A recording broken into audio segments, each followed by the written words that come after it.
एगो बात तो बताई तो बतावे देबू का लाइल बानी से नुरा लगावे देबू का एगो बात हतार से लगवाला सिंदूरात का होतै त तोर का भात तारे तोर का भात होता छिनरो जो नाचा तरीका तो बैठ के छिलवा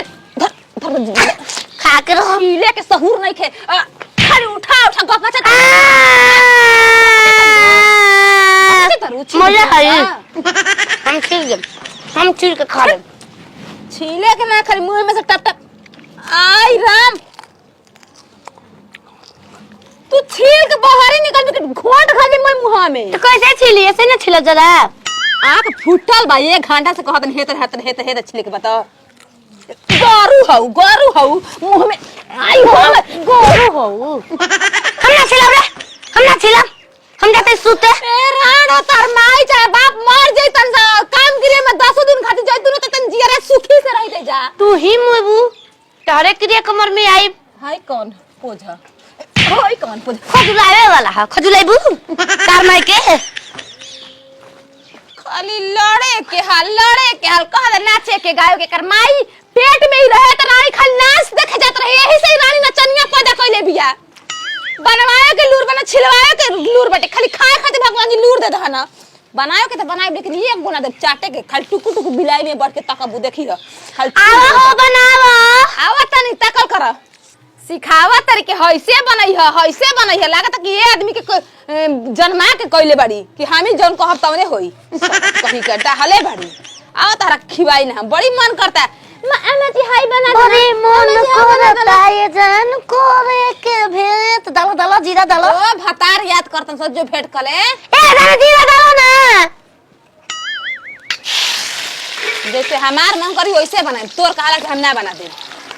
हम बनाए जाने नहीं पूजा गुना त जान ली हम कह देतनी ओइले तो करे तो बेरे तो हर कोरब हम वेत आज बोइल रहे किस्मत ना भे तो होई हो मुहावा ओरनी से हां करे राय हम बना ले छोड़ दे मुहावा ओरनी से बन के नहीं खा के टीवी देखो मोबाइल में देखी ना तनी मुहा देखी ना बानर कहीं कहीं कर मुहा में सुग बोलबू जी बिया पर छाप देम चक देना ओरनी से बन के नहीं होए जा ना तो चिन्ह में देर होई हो गाना गावे के हाल बा और चिन्ह में देर होई हो ओरनी हो लगतनी खुश रहा अरे हाय क्या हो अरे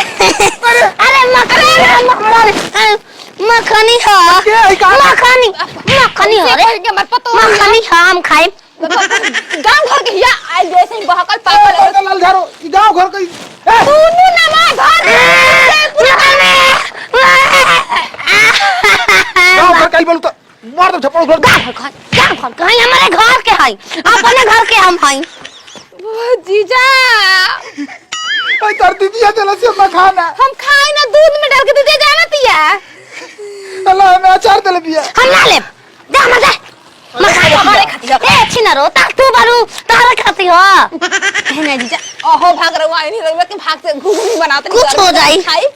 आ गरम गरम ओकर से मत बोली ए मखनो डाल दा रुका देता नी अरे गांव में के ओके तू दे तो ए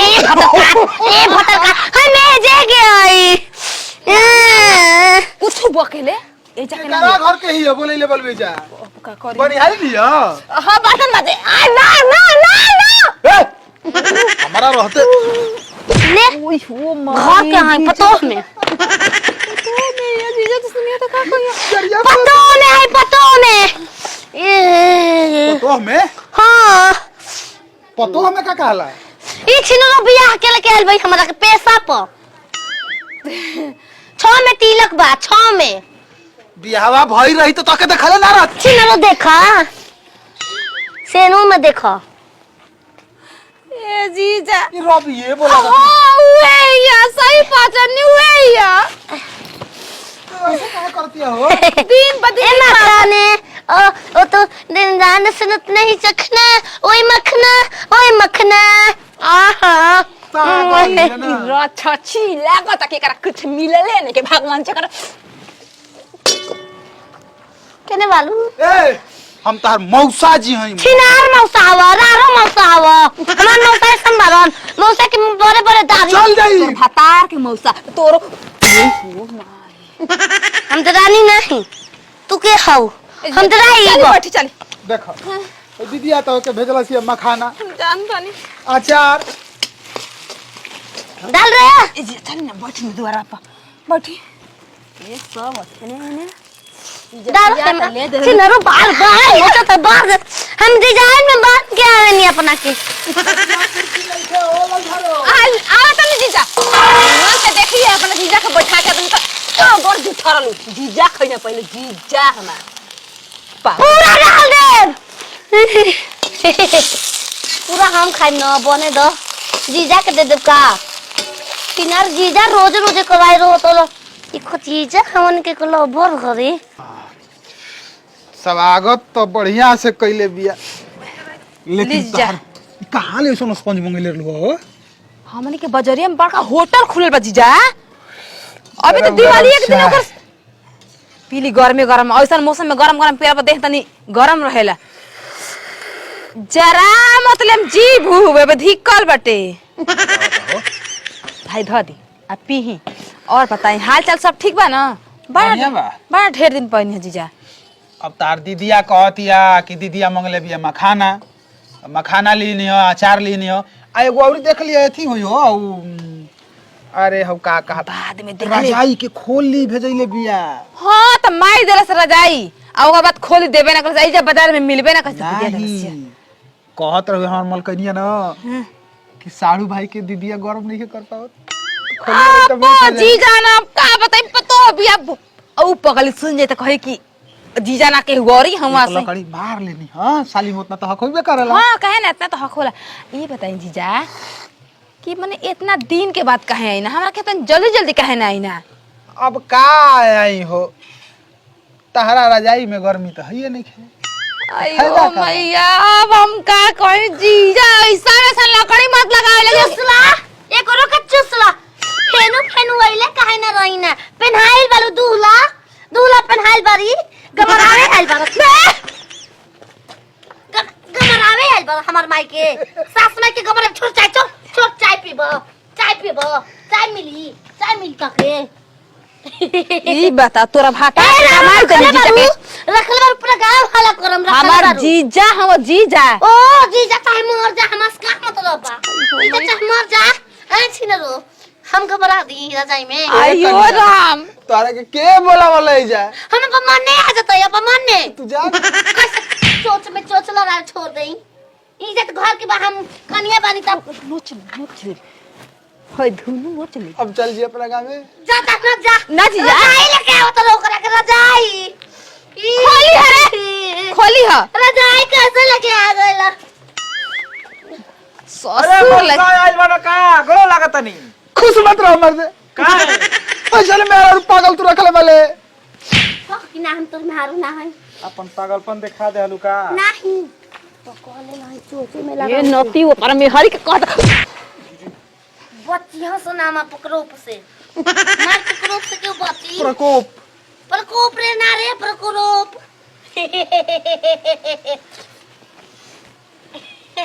सुना सुधरबी लड़की पटाइले बानी सुधरब ए बबुआ हेने बैठी जा हेने आई हेने ये रानी के ले जो हेने आई ना चोलिया के बटमिया बंद कर जा खोले भेजा घुस जाओ में घुस जा खिन हेने आई कर का बात बारे ये कहते कि रजाई में गरम नहीं के मौसा हो ऐसे हम आइल बनी अरे सरवा पौगड़ हुए करे पौगड़ हुए नाश्ता पानी कराओ के बता करा दो न तो सरवा हम चल जाई सुनो रजाई में खोल आइल बा मखना में चखना आइल अरे चुप जीजा सारे हमने मजाक चलेला चुप एकदम शांत हो जाओ ए नती ज्यादा बच जाई तोर दांत जन बन तन तोरवा दे बाबे ले के हे जा आ जाई ठंड में ऊपर चढ़ जाई तारे के ना हमारो के काट देले रतिया में दांते चुप रह ना चुप ये सब बताओ जला है रात में काट ले के दिन में काट ले हां जीजा लल झारो तो घुघुरिया बनत एक प्लेट ले आवा खा ली भूख लगल बा जाई काचे लिया दी बताई काचे लिया दी मार के डर से काचे खा के भागब मेरे पाक जाए दी लिया माई ज्यादा टाइम ना है 5 मिनट बैठा तनी 5 मिनट के बाद 6 मिनट हम रुकम ना तीन दिन रहे के बा तो हाल चल ले तिले हम लेके आओ तुरंते। जा जा मौसा का करबो ओकर आदते घरी खराब हो गेल एक दिन कोइल रहे बहरी आ कुछ कोनो परछाही ओइसन ओके छू देले बा समझ गेल भूत का तब का कोनो ओझा गुनी हो खसा तोहरा देने तो बताओ बानो अरे पोंगा पाने तो कतना खर्चा लागी 10,000 ली हो बस ना अरे इतना बढ़िया झारे न के तो के का बात है पोंगा पाने नियर तो कोई झरवइए नहीं के ना ना ना तू ही खाली खइबू खाली तू ही खइबू अरे। हैं होय देवही नहीं खाते रे तन ले मौसा खिसिया था ना खिसिया तो हम कैसे खिसिया तो हम चोरी में बारी दूसरा के दे दी सीना में चोरी त मैं तू ही खइबी हां हम खाए अपन गाय पहुंचाई घर की खेती हमर भतार का का कुल अंजा हमर भतार खाला वहां पर नहीं हां अपन गाय ले आई जा जा जा जा दे ले रे बबुआ जब जाई अरे लेके आ तुम जीजा जो कहा सोची हां इज्जत ना बची पहले तू खाते ना बाली है खो चनवे तर का हो ए हो रा मामा इज्जतिया भूखाइल बनाइयो जाइयो स्पेंडक हाइले तू खो जो जो जो हुन जो है जो बबुआ बाबू ए अच्छी ना रो मुंह में डाल हम मतार माई बियाह लगी डाल दे बता तू देखा ना तू डाल ये से चालू होती मशीन और वजह से सरसा बचपन पैदा होती बचपन आही होई देवी इज्जत तू का हो कटार है आशीर्वाद देवे में बा ए जीजा इसरूल मौसा चलो दालानी में बैठे चलो हम लेके आओ तनी मैं लेके आती अब भइल नहीं खे चुप